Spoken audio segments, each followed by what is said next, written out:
Hello, Oh, everyone, look. and welcome to the Starlit Shelf, where we talk about books, stories, and the authors who bring them to life. Today, we have Reno R. here with us, and she is the author of Fated Rebirth. Thank you so much for being here, Reno. I'm so excited to have you. No, thank you for having me. I'm excited to be here. Well, I feel like we've been talking for forever because Yeah. you signed up to be an author. Gosh, I want to say it was like back in December, maybe, Maybe earlier than that, because it was maybe. literally right when you posted that you were doing it. I was like, yep, send my form in. Yeah, So, you were my first big client, and I was so excited when you signed on. I was like, oh my God, someone is interested in doing business with me. yeah. It was very validating. So you're that person for me who did that. And thank Well, you. thank you. And I'm so happy you're here. And I'm so glad we get to talk about your book, Fated Rebirth, because it blew me away. I'm not Thank even you. exaggerating. I was really impressed with your writing and the uniqueness of the story. Yeah. And I'm glad we actually ended up with this one because we were talking about, was it One More Chance? Yeah. One More Chance is technically my debut book, and it literally was thrown into the world like pasta on a wall with no editor or anything. Just to kind of see how it would do. Because I think that's how most authors start off sometimes with their first book is they're just trying to see how things go. Yeah. Um, and I do love the book. It does need some reworking, but Mhm. Fated Rebirth really gave me an idea of the industry, Mhm. and also helped me understand the differences between the different editors. Like I had a development editor, two of them actually, with this book, Oh, okay. along with a copy and proofreader and everything. So, and even to this day, I'm still adding little things here and there to the book because I'm kind of a perfectionist before it goes Mhm. on KU. So Mhm. the version that you guys have read, which I consider my ARC version, is Mhm. going to be a little bit different than the one that's going to get released on KU at the end of this month. Okay, yeah. Well, I was looking on Goodreads and I was like, oh, well, it's already published. Technically, it says March Technically, 5th. So, but yes, it's not on KU yet. correct, Okay. correct.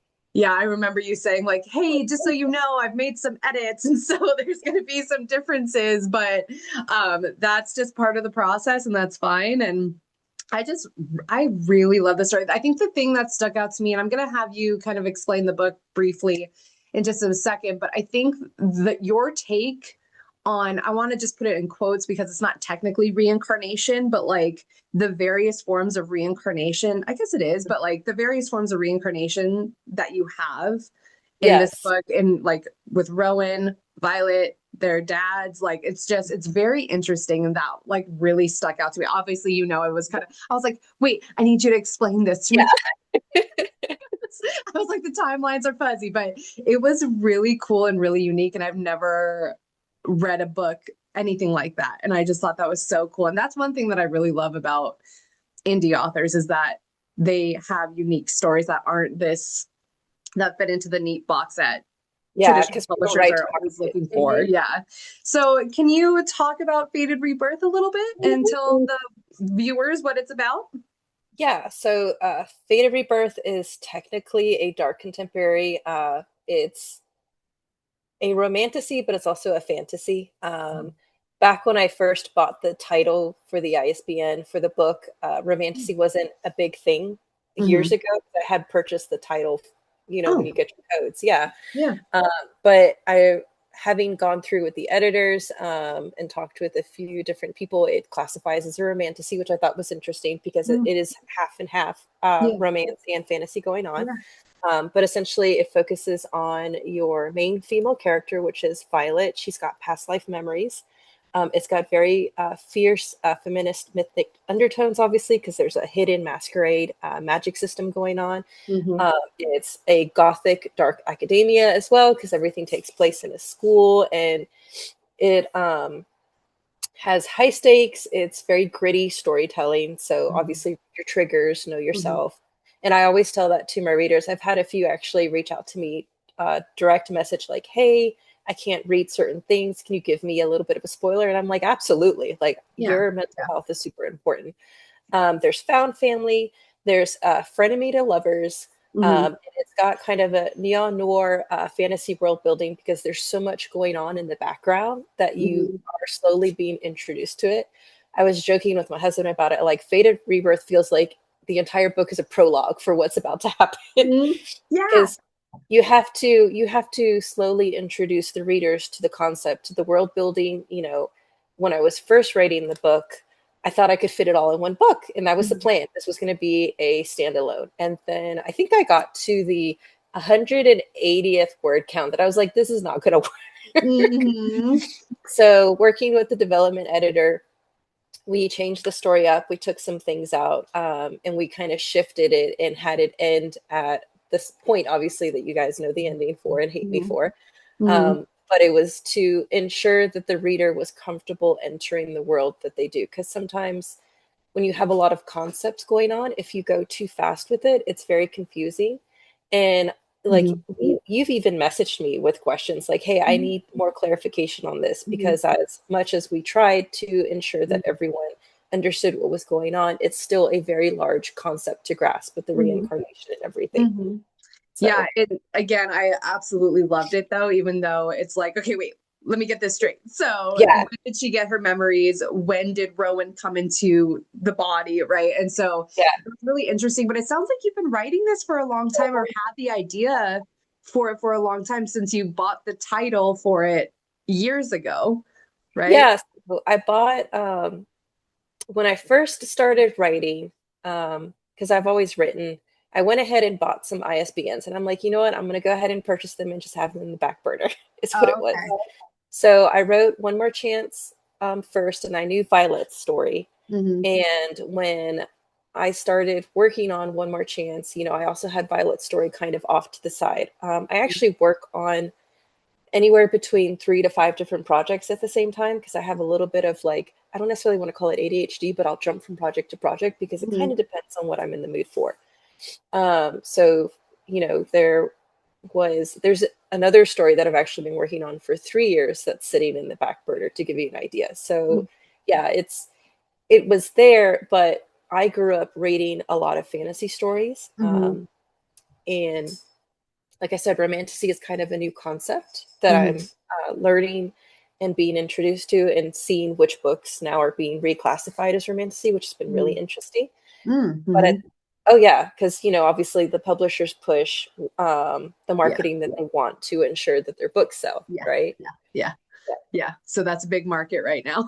And It everyone, oh, is oh, well, like books like Outlander, who got published a long time ago, are now probably being, classified as romantasy. yeah, Yeah, yeah. I wrote a list down. I don't have it on me, but yeah, there was a few Reddit posts talking about it. Like this book was marketed as fantasy, but now it's being reclassified as a romantasy and put on romantasy Mm-hmm. shelves.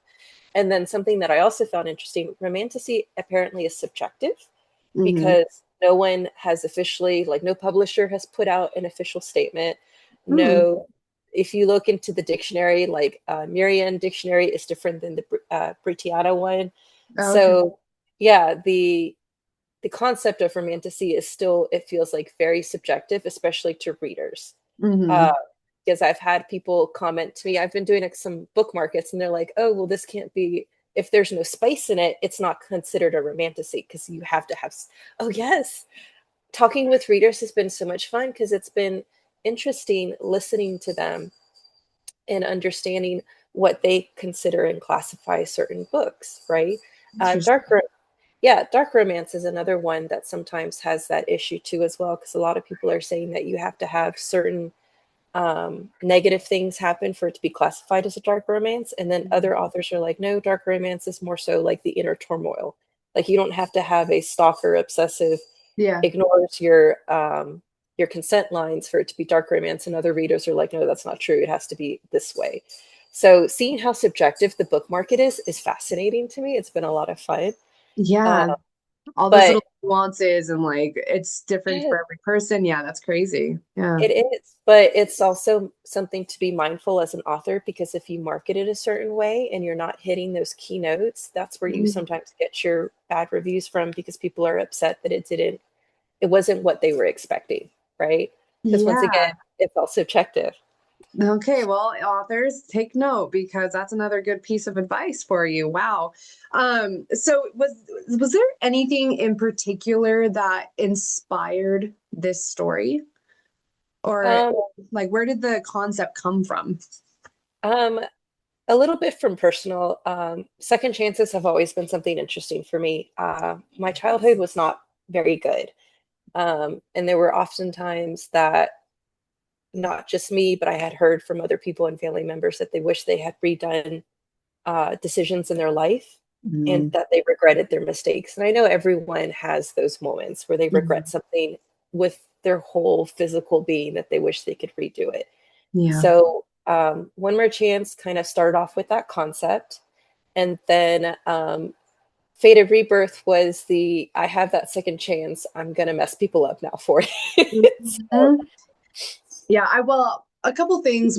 One, I am a huge fan of feminine rage, and yeah. I loved Violet's portrayal of that.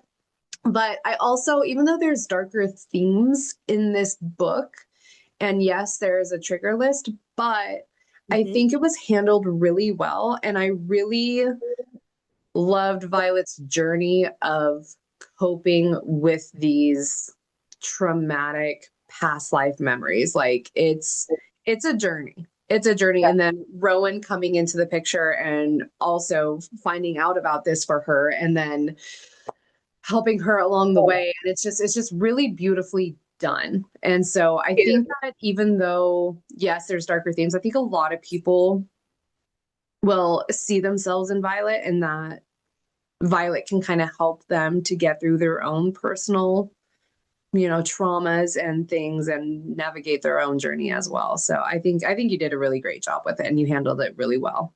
Thank you. Yeah, that was, I don't even know why that was so important to me. The way that the growth of her was portrayed was important.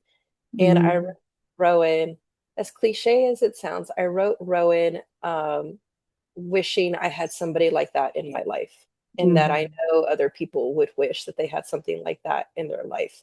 Mm-hmm. Just the ever stoic, grounding person, understanding the decisions that you're making and willing to support you.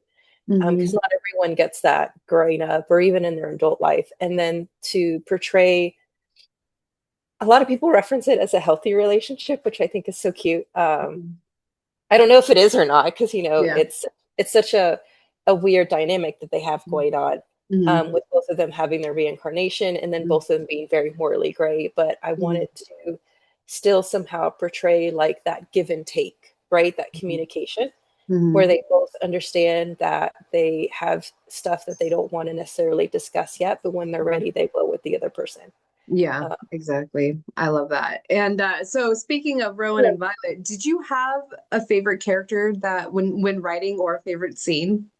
Man, it's Rowan. I Is really it? like. Yeah. I really enjoyed writing Rowan. My favorite scene is definitely the one where he watches her dance for the first Oh, time. for the first time. Yeah. Yeah, That's yeah, really good. Yeah.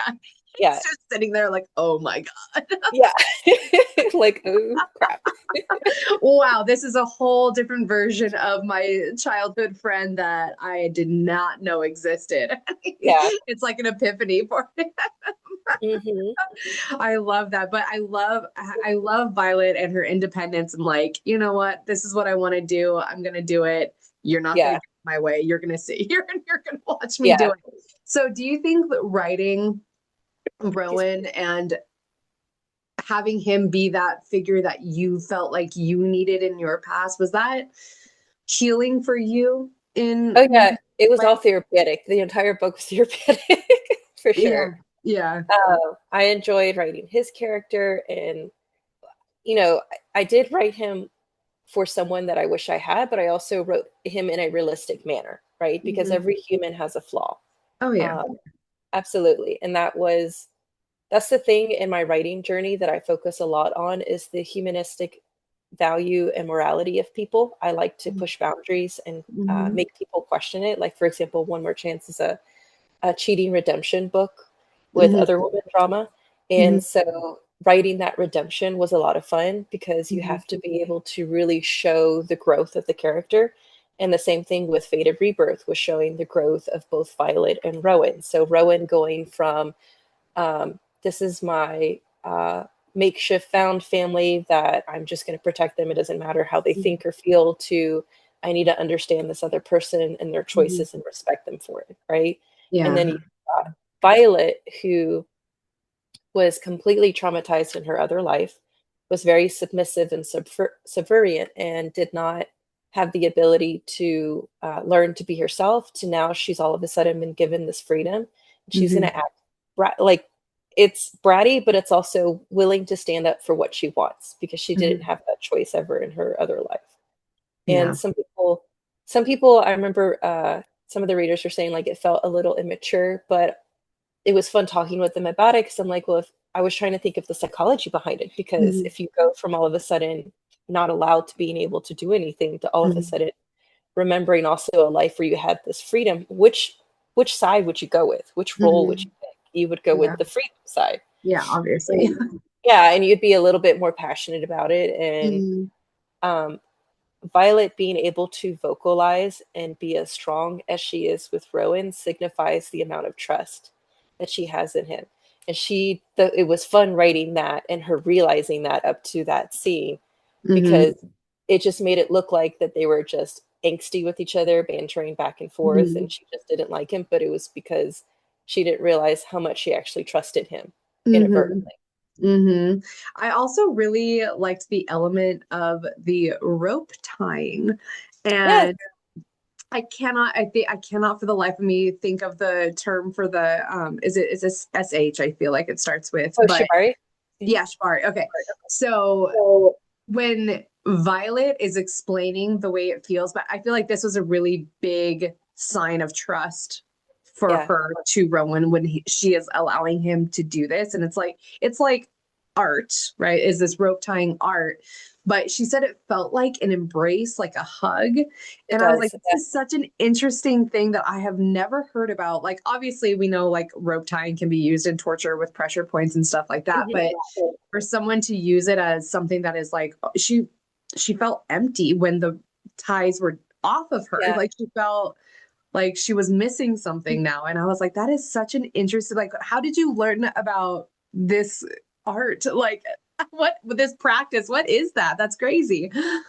So that's actually I was well, I kind of am sometimes having a kid. All right. So that's part of the kink scene. Yeah. It's Shibari, and I was in the scene for many, many years.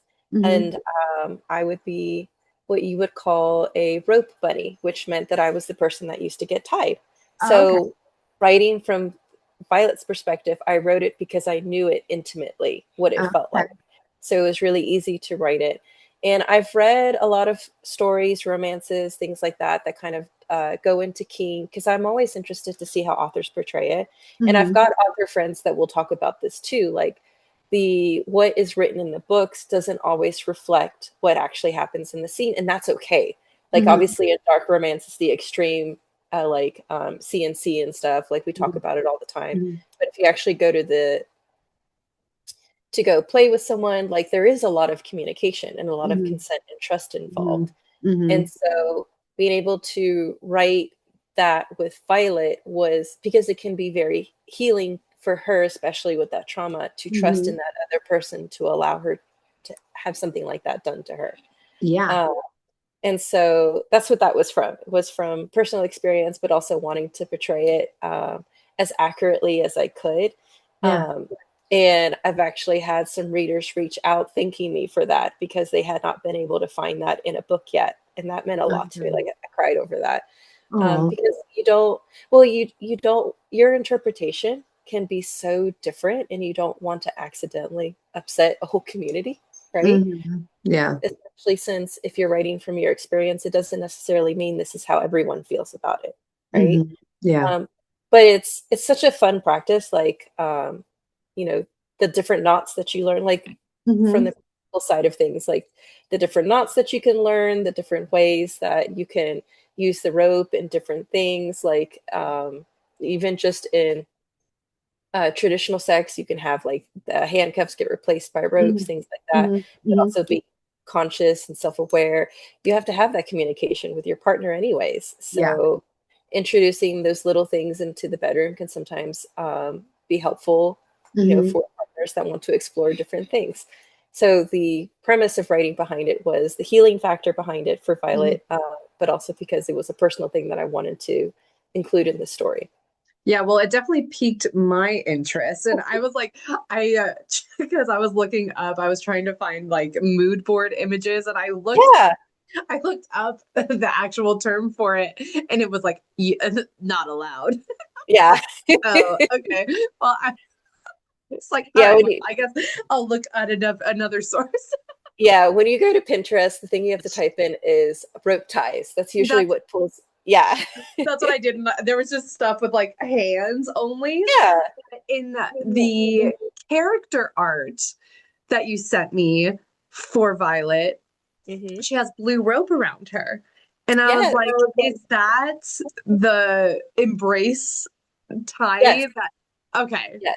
Because I Yes. was like, I love that it's in her character art, and Huh? I'm actually working on the character carousel right now, and I have the two of them on it now, and I'm like, I love it so much. I love it so much. I'm so excited to you're so she's going to be featured in my book club in April, and I'm so excited for my book club members to read this book. I think that they are going to be blown away. And I mean, I've asked them, I was like, you guys are cool with like dark stuff, right? And they're like, yeah, Yeah. that's fine.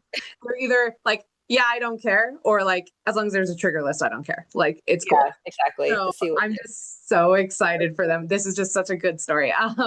But did you have any big challenges while writing this book? Um. Yes, the biggest challenge was, like I said, was making sure that I felt like how the story was portrayed would be interpreted the way that I wanted to by the reader. So, like I said, um, the relationship between Rowan and Violet was really important. How the rope play was displayed was really important. Like the amount of research that I poured into this book Mm-hmm. uh, Mm-hmm. was a lot as well. Like there was a lot of world building in the background going on, right? Mm-hmm. Like obviously you meet the side characters Mm-hmm. as well. If you are a fan of vampire, supernatural, paranormal stuff, there's little Easter eggs Yeah. that you'll pick up immediately, right? So I also wrote in different languages for one of the characters. And funny enough, I had another reader reach out to me and she's like, I can't believe I got to see my language in a book. It means so much to see it here. And that made my heart so glad because she's like, I literally thought you were Romanian when I read this. And I'm like, no, I'm Oh, not. But I'm so glad to hear that that struck with you. So the amount of readers just reaching out and saying how the story has touched them means a whole lot to me, and means that the amount of energy and work and research that I poured into this book is reaching them in ways that I wanted it to. that's so And validating. it it is, but it's also scary because I'm like, oh no, what if I mess up? Yeah. Like, Well, the next question I feel like is perfect because it's what do you hope readers take away from this story? so much. Violet's growth, she is full of feminine rage, right? Like the prologue Mhm. starts off with it. So you get to watch her journey going from who she is now, where she had obviously was younger and then finds out memories of being completely all her choices taken away from. So going on to that journey, but also having someone stand next to her, right, and support her, but also tell her and call her out when she's being dumb, right? Yeah. And so the relationship dynamic between Yeah. those two, like I said, the rope play, um, and then obviously towards the end, the amount of love that two people can have for each other to make the decisions that they do sometimes, Mhm. whether or not it's good for them or not. I think I was really loved the moment at the end where I'm not going to spoil anything, but Violet is faced with a really difficult decision and like a bargain of sorts. And I honestly thought it was going to go the other way. And then the decision that she ended up making, I was like, wow, I wasn't expecting that. But that just goes to show how much this relationship has developed and how much she cares for him. And I was really surprised. Also, I am still, you traumatized me at the end. It's like, just so you guys know, I was crying a lot at the end of this book because there's something that comes out of left field. And I was like, what is happening? Yeah, I'm sorry. I'm sorry, but I'm not sorry. Horror gore is actually one of the fun things I like to write. So writing that scene, I was like, this is amazing, and people are gonna be upset. It was brutal. I mean, it's all okay, but like, Yeah. and honestly, I'm kind of a masochist because I love to cry during books. Like, I love to get my Do feelings hurt. you? And I was like, that It had worked me out. like, Yeah. that one, that part got me, but it was so good. Yeah. And shocking. Like, I It's, don't know. And then just how it all, that event makes things kind of flip on its head. And then, but that's what makes you want to keep reading. And you're yeah. like, oh, so now this is going on. And I can't, it's so hard to talk about it without spoiling. I know, right? Listen, I'm excited because book two means things can go ham, where literally I can start throwing everything that I've been holding back. Because, like I Yeah. said, essentially book one felt like a really huge prologue to help people understand the world. So, Yeah. book two, things can now come out in the open. That I I'm very actually excited forgot for to ask you. So is it a duology then? Is it it. going to be Is. two? Okay. It's going to be two books. At least that's what I'm working with on with my Mhm. editor. Okay. And then I've got, like I said, I have multiple projects. I'm hoping, I don't know if I can do it together, but I'm hoping when I do book two, I can go ahead and have this that I guess Pride mostly done at Hmm. that point as well. Because obviously you guys heard a little bit about the Srega when you were reading towards the end. So Hmm. Hmm. that is the hope. Yeah, I really also liked in this book that the prologue and epilogue are the same scene, right? And Mhm. so it's like you start off at the end of the book, but then Yeah. you go back in the past. Anyways, I thought that was really cool to kind of bookend Yeah. the book. Yeah. It's a writing style. I've only seen one other author do it. And so I really liked the idea and the premise behind it because, like I said, if you had just started with chapter one, it's a very slow build. And even at the end of book one, you don't quite understand where Violet's character is going to get to, right? Yeah, So yeah, having that prologue and epilogue kind of highlight that, oh, they're going to get to this point. I want to know yeah, how they get to this point and what happens. Really, yeah. I think is important for the story. That's what I was gonna say. It's that when you start the prologue, you're like, oh damn, like Mhm. this is intense. This is kind of hot too at the same time. Yeah. Violet's reacting to Rowan, right? And but then I was like, this is gonna be an intense book. And then I start chapter one and I'm like, oh, Yeah. okay.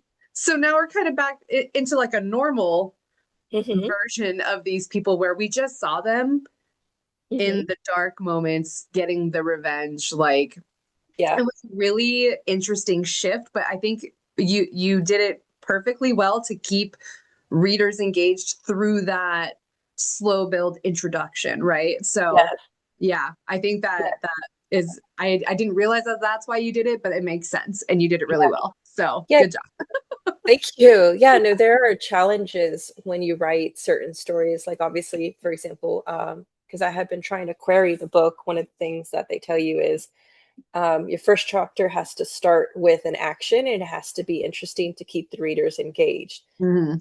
So when I was looking at chapter one and going back and forth, I actually had three different prologues and three different epilogues that I worked with the development editor about. And we picked out the one that we thought fit best. Yeah. Because like you said, it's a very slow build. Like you have to be introduced to Violet and Mhm. understand the whole reincarnation aspect of it. It Mhm. can be a lot to go through, right? Mhm. Mhm. And then you've got Rowan's side, which his side is a little bit different Mhm. than Violet's for separate reasons. Mhm. So I wanted to give a glimpse to the readers what they could expect was going to happen, right? Yeah. It may not necessarily be in the first book, but you are going to essentially meet in the middle and get to that. Are you at any point, this is just a question from me out of curiosity, but the dads, Yeah. Are you going to get into their backstories a little bit more in book two? No, so that's actually One More Chance. One More Chance is Levi's story. Um, yes. So Oh, if, oh yeah. That's okay. what I say. I need to, like I said, I wrote it. It hasn't gone through an editor, so it probably needs a lot of work. So I always joke, I'm like, there's a lot of repetition of words in that story. But yes, One More Chance is Levi. Levi wakes up 12 years in the Yeah. past after being killed in a car accident, right? Yeah. Yeah. And realizes that he had walked out on his wife Hmm. that very same day. And so he realizes it's a second chance for him to go and save his marriage. So, a little bit of a spoiler, you do meet Charlie at the end of One More Yeah. Chance. We already know kind of how things go, but Yeah. it's a romantic suspense. There is still kind of a mystery thing going on with One More Chance. Oh, Um, I didn't realize it was an interconnected. it is. Okay. And actually, One More Chance, I have a second book that I'm working on called Before We Belong. That is going to take place with Charlie, Levi, and Sloane, which is Hmm. Violet's mom. Mom. It's Yep. this. It's the second bit of One More Chance, I guess you could say, like kind of the culmination of everything and summing things up. So you don't have to read One More Chance. Well, Like now I I feel said, like I do. oh no, you really don't. A lot of Here's people the say, backstory, and you're like, "Well, I already wrote it, so yeah, like, it's what are you doing?" it was the first one. Like I said, it was the first thing I wrote out. It was but the trigger for a lot of people is obviously the cheating aspect of it because there's on-page cheating. It really goes into the groveling. Like if you do not Yeah. like reading groveling men, I do not recommend it for you. And I even put that in my summary, I think under Gerd reads and stuff. Like mental health is important. If you don't like these type of characters, you can skip this book. Yeah. That's why I wrote Fated Rebirth the way that I did, because I wanted that to be a series starter. And also, like, if you're curious, you could read this book, but if you're not, don't worry about it. Let's just Yeah. continue on the fantasy route. Yeah, it's funny because because when we were initially talking, we were talking about One More Chance, and I remember you saying this like, "Hey, this is like he cheated and he's getting another chance with his wife." And I was like, it's funny because I've always said like that's a deal breaker. Like in my marriage, like no fucking way. Yeah. Like, going back to that. And so, but it's interesting because I feel like every person, every relationship is different. And it's like you can't say that until Hmm. you're in it. Because when you're in it, I feel like you perceive like it's much different. Like people can say like, oh, when I'm going to be a parent, like I'm not going to do this, this, and this. Like, oh, I'm not Hmm. going to do screen time, or I'm not going to look Yeah. in processed foods. But then as you become a parent, you're like, here, Yep. take the cookies and go watch TV and give me some peace and quiet, right? And so it's like initially when I heard that, I was like, oh, like, well, I don't like fucking cheaters, I don't. Yeah. I'm not going to have sympathy for this man. But at the same time, I was like, but Hmm. who am I to judge? Like, I've never been through something like that. I don't know. And so, yeah, I think it's interesting. And I think it is something that a lot of people are resistant to. It But can. again, I think that if you're not in the situation, you can't really judge it. So, Yeah. And just because you may not want it in your real life doesn't mean you won't necessarily read it because yeah. there's a couple Facebook groups. One of them is called Other Woman Group. I love the ladies in there. There's another group called Betrayal and Grovel Group, which also amazing cast of people in there. And dude, the books that we read and go through, like one book is called The Other Woman, or there was another one that I read recently. Oh gosh, what was it? My husband cheated on me, so I used magic on him, and it's a witch. The books are Love so that. much. They can be so much fun to read because, Mhm. like you said, some people are like, I would never allow that in my marriage, but they like reading the drama behind it. Mhm. It's the equivalent of watching a reality show, and you're like, I would never do that, but I'll watch her throw a cup at this dude's face, like, Yeah. Yeah. Yeah. and so Books yeah, are a form of escape, and it's like we want to live vicariously through it. But yeah, but you also have, so you haven't brought it up yet, but you have, I was like looking at your Goodreads, and you have three book ones of three different series published. yes, So yeah. can you, I know I'm making you talk about a different book, but what's Captured Prey about? Oh, no, you're fine. So they're all interconnected. Captured Okay. Prey is actually Damien's club underneath the second circle. Okay. Yes, Now I have to read yes. all your books. So it's going to have monster and mortal pairings. So if you're not into monster romance, that's okay once again. But they're all standalones. Okay. Um, there's also going to be gods and goddesses pairings with mortals. So if you don't Ooh. necessarily want to read the monster one, you can search for the ones that might have deities because deities are pretty humanoid, and I think Yeah, people yeah, feel yeah. like they're Yeah, yeah, yeah. but yes, so you meet a character called Damien who you learn very quickly that he likes to work the world to his benefit. Mm-hmm. And second circle is essentially the his club that he runs underneath. You have to have an invitation to. It is a sex club, Mm-hmm. and he deals with hidden desires Mm-hmm. essentially. So a lot of people that come here that he invites, it's because he knows that they are secretly holding back on something, that they Mm-hmm. want something, and he helps them get it, but at a price usually. And it may not seem like something extravagant.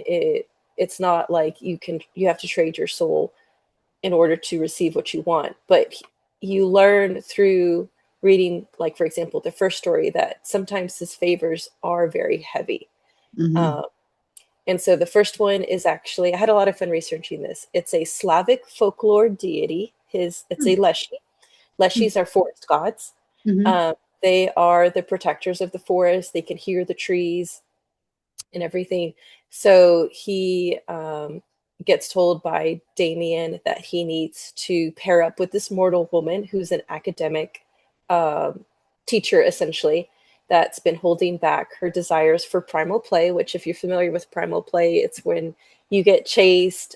Sometimes there's non-consent involved. And yes, I so, so I live in the woods. oh, yes, it's amazing. I told my husband, I was like, hey, so there's this thing. Yes. Would you be interested when the Hey, kids no are gone? shame. Absolutely no shame. So But yeah. yes, I love that trope, so I may have to read this book. Oh my gosh, yeah. It is she is a short read. But if you really like Damien's character and you want to learn a little bit more about the hidden masquerade world, so all of the monsters, deities, and things like Yeah. that, the Easter eggs are going to be in there. I have a Um, quick question. So, the club, the basement area is called Second Circle. Is that yes, like based off of Dante? it is, and that's Okay. also talked about in Captured Prey Okay. as well. So you find out I don't want to give too much away. You find out really big information in that first book. I intentionally it is kind of it's funny. When I first released it, it's released as an erotica, but if you wanted to only read for the smut side of it, a lot of people are like, there's too much world building in this book. I don't want to read about this stuff. Mm, mm, And then for other people that were like, oh, I read this like a romance and everything, and because I like supernatural paranormal stuff, I loved this book. yeah. Like Yeah. the hidden Easter eggs, references in here, like there's so much. It really sounds like it's building up to something, and it is. Hmm. Like I didn't know a good way to expound because there's a lot that goes on in Rowan and Violet's world, and also obviously it's in the background for One More Chance too. But One More Chance is literally more the contemporary human side of things. Hmm. Uh, Hmm.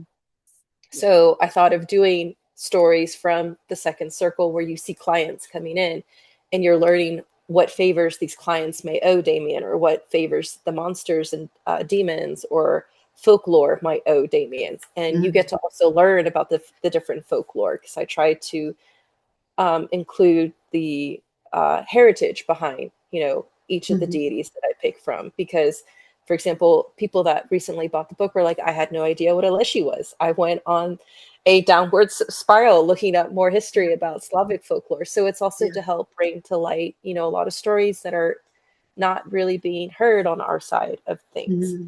So it was a lot of fun writing for sure. That's really cool. I really love that. And I kind of I don't know, is the second circle for like lust or something like okay. Okay. Yes. I was like, because I know that there's like certain like the tears represent like I'm assuming seven deadly sins, or right? The seven sins. So yes and And no. In my world, there's nine. Um, nine. Okay, okay, okay. There's 9, but yes, obviously there is some references to Dante's Inferno and everything too. Okay, I love that. I'm such a nerd. I love Well, that. I wrote the book. I wrote the book, and I'm like, if you're not a nerd, this won't really bother you so much because I kind Yeah, of tried to make it very low level. But I'm like, but if you're a nerd, you're probably squealing right now because yeah, there's gonna be a lot of stuff. So, that's so cool. So let's switch gears a little bit and talk about being an indie author. yeah. So, what first inspired you to become a writer? Well, I've always written since I was really little. I don't necessarily. I guess what inspired me is it was a way to sometimes separate myself from what was going on in reality, just like reading and Mm-hmm. writing. It was a artistic outlet as well, especially when you don't have the ability to go out or do something else that you need to do. So I would write from very little up. I don't think I didn't have any stories saved, unfortunately. But as I got older, I was more so focused on drawing, Mm-hmm. and Oh. then yeah, gosh, I don't even know if I still have any of my old drawings, but I drew a lot. And I used to draw a lot of monsters and women and folklore because like my love for that was even back then too as well. Mhm. And then adulting happened.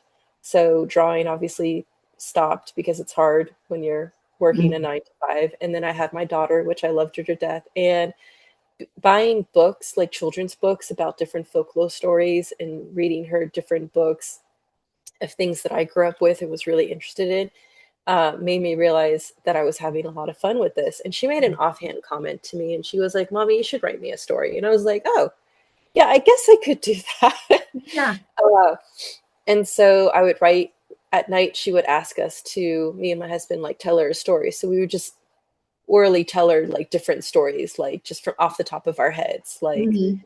and then um, a couple of years ago, like I said, I bought the ISBNs and I'm like, I'm just going to sit on this. And then I realized I think I was really stressed out and I couldn't draw. I tried drawing and I was not happy because once you stop doing a skill set, Mhm.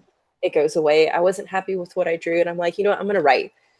And so I started writing this one story and then that spun off into One More Chance because then I started thinking about what I wanted to write for fun to see how I could push. Like I said, pushing boundaries and morality is kind of a fun thing of mine that I like to Mhm. do. I like to see it in games and movies as well to Mhm. make to have people like you that are like, I would never stay in a marriage with cheating, to have at the end of the day, like, oh, you know what? I might consider it for these reasons. Mhm.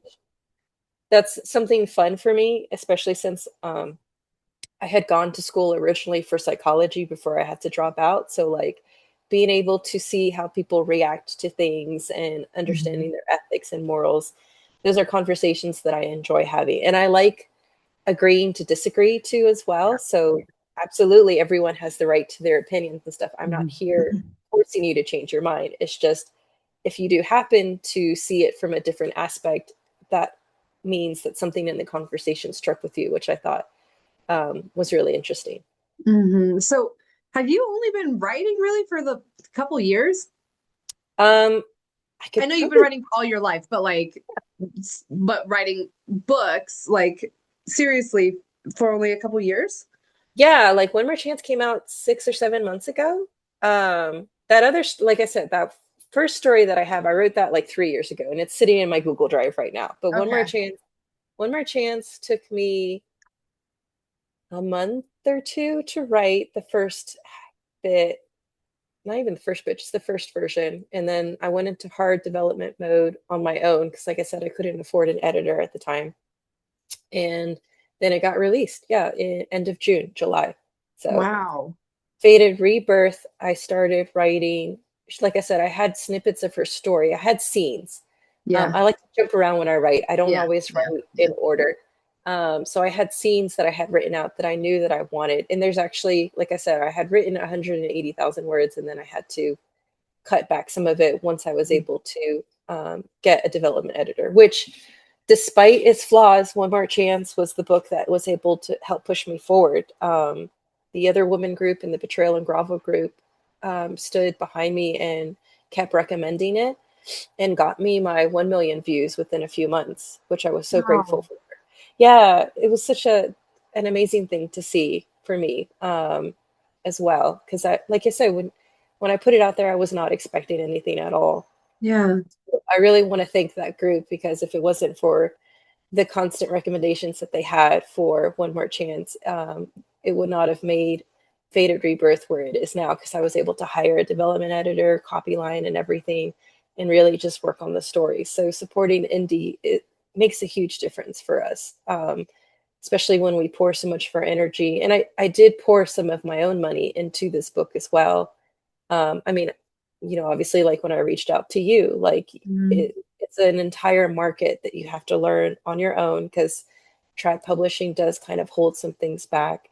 And Mhm. then building the trust with the community is hard, with readers, with bookstores too, because bookstores don't necessarily want to carry your books, because as soon as they see indie, they worry about quality, which is Mhm. within their right. Yeah. Because, like I said, my first book did not have any type of editing done, Mhm. but having the book go out to make the money that it did allowed me to make my next book be so much better. Um, so definitely support indie. It does help a Yeah. lot. That's having a support system like that, that those two groups of women, that's incredible. I'm so glad that you had that. Yeah, the Facebook groups are amazing. I actually got to meet a couple of the readers at one of my last book signing events. They came out Oh, personally. Yeah, they did. So it was nice. It that's really so was. great. I'm so glad. So what's your writing process like? It's kind of sounds like you're all over the place. Yeah, it's usually write, cry, and write some more. So Yeah. it really is. Cry, cry. Do you have any like tools that you would use, or because you said that you have like certain scenes in your brain. So did you have Yeah. kind of like a layout of how you wanted things to work out? Like how did that process look for you? So most tools other than, because even Word costs money, I did a lot of stuff on Google, Mm-hmm. which I know other authors will probably smack me for this. Always back up copies and have it somewhere else. Mm-hmm. But for the longest time, I didn't even have Word, so I would Really? borrow Word at work. Yeah. Oh my gosh. On my lunch break, I didn't have to go out. I would sit and sometimes write scenes on my lunch break, and then I would put a copy of it in my Google Drive to make sure it was there. So if I lose my Google Drive, I lose everything. Like I did recently pick up a portable hard drive, so I've got copies of that saved now as backup as well. But those are my main tools. It's literally just been Yeah. Google Drive and Word. As for the outlining aspect of it, no, I'm kind of a write on your pants type of writer. Like Mm-hmm. I said, I'll write the scenes. When I first started writing Fated Rebirth, the direction was very different towards the end, Mm-hmm. which is why I was so grateful to have two development editors look it over. Because the first one, I love Alexis forever and ever. She completely tore it a new one, which was great. No, it was so great. When you have a Someone like that good though. Yes, when you have a Yeah. good developer editor that Mhm. understands, because the story wasn't bad. She's just, if you were Yeah. going for certain elements and things, this is where it's not hitting the right notes, the right beats. Um, and so having her input, like she sent me like a 25-page report, because she goes through chapter by chapter, breaks it down for you and everything. And it is probably the one thing that I'm so grateful for spending my money on, because it is gold to me. Yeah. It Yeah. is. And then I Well, had Heather, my second developer, look it over after I had done the changes, and she was immensely helpful as well with that too. so that's a really good investment, is to get those editors on your book. It really is, yeah. Yeah. And I know some people feel very confident with their story, which is fine. They may not feel like they need a developer, but for me, since I was touching base with like a lot of fantasy elements, because contemporary might be a little bit more straightforward, I was worried about the fantasy aspect of it being too confusing for readers. Mm-hmm. So that's why, yes, a development editor can be worth the investment based on the genre that you write, for sure. Yeah, for sure. What's been your biggest challenge as an indie author? Like specifically being an indie author, what's been the biggest challenge? Oh, we talked about it. It's definitely the marketing aspect of it, Sure. right? Yeah, so understanding the market, like I said, romantasy versus fantasy, learning about that. Um, it's funny that we had talked about it earlier when you had first messaged me, like about the childhood thing. Hmm. So I work in legal field, so childhood for us is 18 and younger, right? Oh, And okay. some of the readers I had reached out to, I'm like, hey, are they considered childhood friends to lovers? And they were like, yeah, it totally is, Yeah. 100%. Yeah. Uh, but having talked to my more recent readers and seen some of the reviews, they're like, they can't be childhood friends because childhood is only at pre-adolescent and younger. So I Hmm. was like, okay, so once again, it's very subjective, it feels like Hmm. sometimes, but also at the same time, like when readers go in with a certain expectation and they're not getting what they wanted, then they're obviously not happy with it, Yeah. right? Yeah. So the marketing is for sure the hardest learning curve, right? Because Mhm. publishers have done this for years. They know what wording to use, they know what it classifies under as, versus even though I did a lot of research into which tropes fit on the book, I was finding more tropes that I hadn't realized classified. Like Mhm. uh, when I first started advertising Fated Rebirth, I did not think of it as a dark academia, Oh, but a agent in training reached out and was like, "This is totally a dark academia because it's in college and it's gothic yeah. too because of the way that you wrote." And I'm like, and I was explaining to her like, "Thank you so much for letting me know." Like I said, I was still learning the market, so Mhm.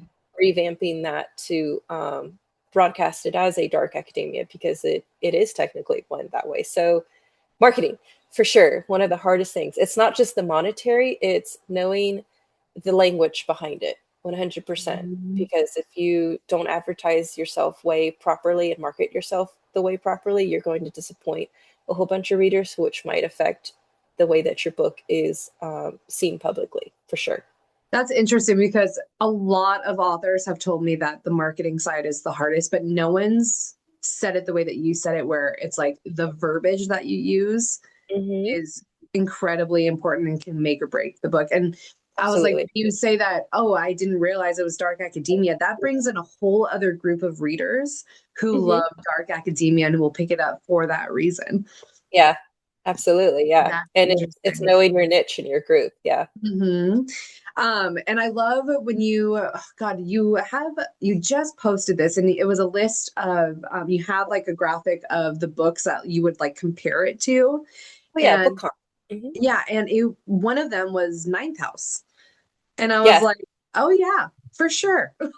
That's like totally dark academia. And I was like, Yep. oh yeah, I could totally see that relationship. And it's like, it's funny that you didn't even think to make Hmm. it into that category, but it is. Yep.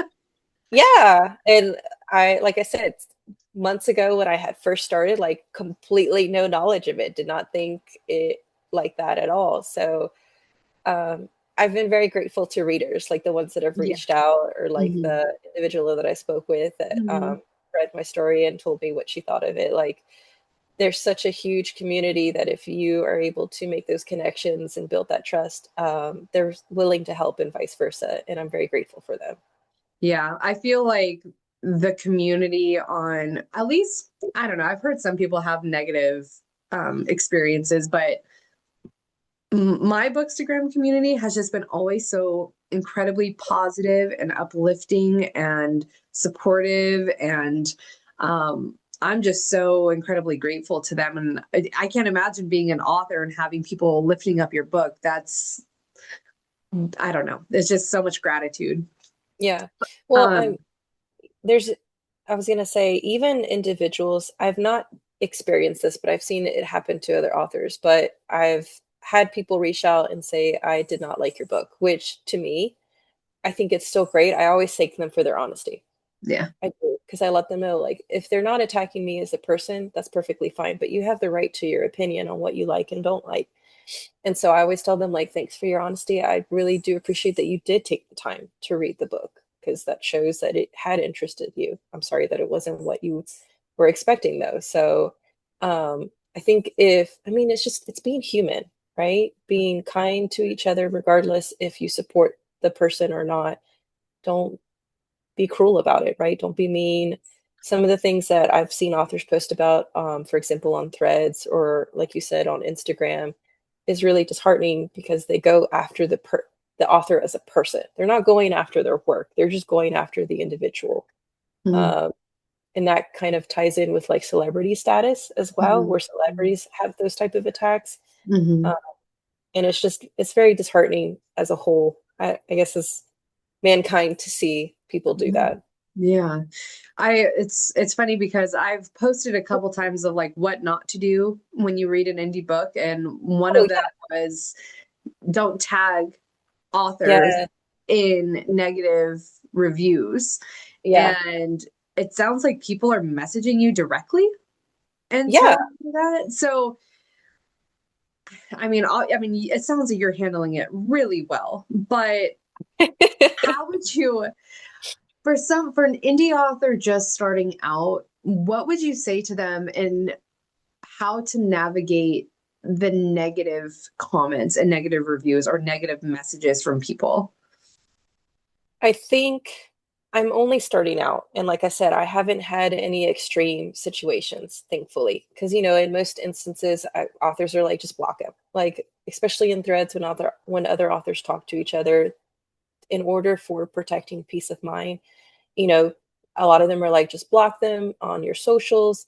There's a trend going on right now where it happened at the Romantasy event in LA, I believe, Mm. where readers were coming to authors. They were printing out on a piece of paper all of the negative reviews for the book and presenting it to the author for them to sign. Yes, yes. And they were recording it. Someone else would stand on the side to record the reaction of the author to see how they, oh, yeah, it's That's exactly. gross. That's like cruel Isn't it? and rude. Like what? Who? Exactly. Why are you even there if that's what you're gonna do? That, oh my God, Exactly. I've never heard of that. That pisses me off so Oh much. yeah, you should look it up right now. It's been going around. A few events that I'm in right now have sent out emails letting us know that if this happens to you, let security know and they will get escorted out because it is a thing that is currently happening. 100%. So What?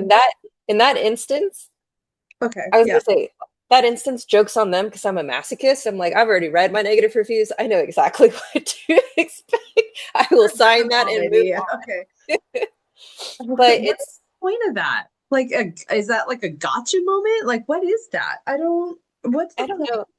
I was telling my husband it just sounds like a bunch of trolling. They're just trying to get views and people's reactions to it so they can post it on their social media. And like I said, in those instances, there's not much you can do because they're literally in your face. Wow. Um, oh yeah, and like I said, I don't know how I would react to every negative thing. It's kind of going to be a situational thing, right? If someone just comes up to you very politely and is like, "Hey, I did read your book, but it wasn't for me," then you have a normal conversation with that person. But if Mhm. someone comes at you very aggressively, cursing you out, saying like your book is the bane of existence, like that is a very different conversation because there might be potentially something else that could happen. So, Wow. That blows my mind, and I'm really upset about that mm, whole thing. That I can't believe that's a trend. I can't believe that people are doing that. yeah.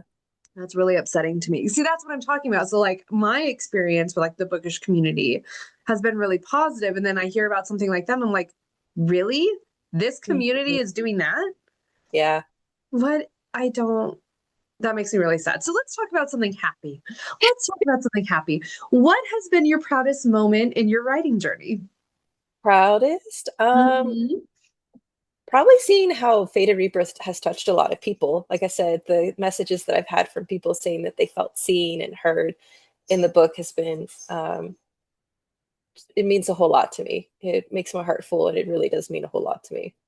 Well, it's just, I feel like, and I feel like I'm speaking for you, but for someone who has gone through traumas as a young person and to then find healing through writing, but then also to see that you weren't the only one that had experiences like that, and like to know that you weren't alone in those experiences and that a lot of other people resonate with those types of things, it's Hmm. that must be very healing as well. It is, yeah. And I know the book is not for everyone, so I'm not saying it's going to touch every person who reads it. But having it out there and knowing that it does the very few means a lot. It's kind of the whole stance like whatever you write, there's always going to be that one reader that loves it, right? Yeah. Yeah. That one person you touch. So, and Mhm. that was kind of the goal, was if I could hit just one person, then my job was done. Yeah, that's amazing. I'm so glad you had that. Do you have, so I know we kind of, I asked about what would you say to indie authors just starting out for like negative reviews, but do you have any overarching advice that you would give to authors just starting out on their journey? Um, yes, for sure. Because, for example, if you're an author starting out, that means you possibly don't have the funds for a lot of stuff, right? Hmm. Because this is 100% a very, a lot of, you can't treat it like a hobby necessarily, Yeah. right? If you're expecting to make money, then you have to treat it like a business, is Hmm. what a lot of authors will focus a lot on their, I guess you could say, their TED Talks about, right? Hmm. Hmm. And that means you have to go in with a very set budget, you have to go in with a very set expectation, and you have to do a lot of research, right? You have to understand the industry well, you have to see what other authors are doing, and also what books are currently very popular. Hmm. Um, I remember very early in my author journey, one of the things that I did was I followed a ton of agents and publishers because I was watching what deals were being bought, because whatever deals were being bought would indicate how next year would look. And so 6 months ago, there were a lot of books about witches and supernatural being bought and werewolves. And obviously, it's dependent on agent, right? So I Yeah. followed your top five, and I followed some of the ones that have recently had some New York Times sellers as well. Um, so getting an idea of what books they were purchasing kind of helped me realize what books they were looking to purchase to releasing next year. It Mm. didn't change necessarily what I wanted to write, right? Because I Just knew, gonna ask that. Okay. yeah. Yeah. Okay. But if you talk to authors, some authors talk about writing to market, and other authors talk about writing what they want to write, right? Yeah. Authors that write to market do a lot of that research because they are trying to catch the trend as it starts and have a book ready at that point. I know a Mhm. couple author friends that that's what they do, is they spend a copious amount of time figuring out what's possibly going to be popular in 6 months, and they get down and dirty and they work on that book so it releases around the same time because people want to read the same stuff, right? And Yeah. then you've got the other side where authors are like, I'm just going to write what I love, and eventually I'll become a trend, right? Because trends come and go, just like Right. fashion. So it's like either you write to the trend that's going to happen, or Mhm. you wait for the trend to be in alignment with what you want to write. Correct. Yes. So So there's yeah. there's two sides of it you can go with. Pick your side and figure out Mhm. how you want to do, and then move forward with it and doing the research behind it. Research is free. I'll tell you that right now. Yeah. Sitting That's down. risky though, because if you choose the latter, right, where you wait for the trend to come to you, is it Mhm. ever Um, gonna pick up my kind of book? You know? Well, yeah, it can. Like, for example, dark romance didn't pick up until I want to say it's been about 4 or 5 years. Mm. Dark romance was not as big of a trend as it was then, and now it's Mhm. very, very popular. So those authors that had written taboo topics, Mhm. all of a sudden now are seeing this influx in income, right? So Mhm. if you go in with that mindset and expectation, sometimes that can help cool down the anxiety you might feel because you're not making as much, right? But it is a long-term gain Yeah. versus if you're writing to market, you're constantly feeling the pressure of having something released in time with whatever is going to possibly Mhm. be out, right? Yeah. And it's funny because I haven't heard this kind of advice from an author until the one right before you, MK Jordan. She wrote Really? Tale of Bronze and Blood, and she was like, you have to figure out what trends are happening and kind of gear your book towards that. Mhm. Because if you want it to get picked up and Mhm. like, and I was like, interesting. And then that's so funny because you're saying the exact same thing. I love that. Yeah. Um, so we're starting to wrap up. So where are the best places for readers to connect with you? Um, I'm a little well, I haven't figured out TikTok much, but I am on TikTok. I don't even Um, like it. I had it for like a month and I was like, I hate it. Yeah. I'm just an Instagram person, okay? Yeah. Maybe See, that's and that's me aging myself, but whatever. no, well, they each have their different things, right? Yeah. TikTok is very like in your face kind of a social thing, right? Instagram is the pretty side of things, is how I like to call it. I love Instagram because it's so pretty. Like Mm-hmm. the different posts that people do, you still connect with readers. Like a lot of my readers are connecting with me on Instagram when they send me DMs and stuff, Mm-hmm. right? So I've loved being able to chat with them. I do have one or two readers on TikTok that I connect with through there, Mm-hmm. but since TikTok is more video and I like posting pretty things, it can be hard because when you try and post pictures on TikTok, it doesn't translate Yeah. as Yeah. well for people on there. Mm-hmm. Um, but definitely Instagram is my number one right now. I've been growing my fan base over there and it's been a lot of fun. I do have a website and um, I have a threads, which that's new for me. So I've been Mm-hmm. doing threads as well. And I technically have a Facebook page. Okay. And yeah. And then I set up a Patreon and a Substack, but I haven't messed with it yet. So Okay. it is there. And then I've got a Pinterest, which Pinterest, if you ever want to see like the chaos that is behind my mind when I'm Mm-hmm. trying to figure out like inspirations, you can find the Reno R Pinterest and you'll just see a whole bunch of cats and then some magic stuff. And that's me Did over you there. send me your profile in the I doc? didn't, I don't think sent you my whole profile. Maybe I did. I don't remember. Because Yeah. yeah, because I'm like I make my own mood board for the books Yeah. that I'm reading because I like to have those, but I'm always curious as what the author has Yes, I have for a mood board. theirs. And Yeah. so I'm gonna have to have you send that to me because I want to look at, do you have it for each specific book or is it just one I big board? No, I do. I do. I think I've got the Stregas Pride in there, or maybe it's their name, Laura and Pride. And then I've got Violet and Rowan in there. I might have two, and then one more chance. So yeah, I've got them separated. They're a little organized. A I'm little. excited. Okay, yeah, we're gonna talk after this and you're gonna send that to me. And then where is the best place for readers to support you and purchase your book? So right now it's going to be probably Amazon because I'm going to have stuff on KU at the end of the month. Both Captured Prey and Fated Rebirth are going to be on there. One more chance is already on there. And then when I can get my life together, I'm going to create a shop page because I would like to be able to sell my books directly to readers Yeah. and ship it from my house. Um, Okay. yeah, so and when I do that, I also plan to include like character art and little extras and everything because you could buy the book from Amazon, but it's not personalized by me. Mm-hmm. So having been to several book markets now, I've had a lot of fun talking with readers, and Yeah. so I would like to be able to give that option as well. I That's my favorite thing about indie authors is the connection and discussions you can have with them directly. It's Yeah, the a best lot part. of fun.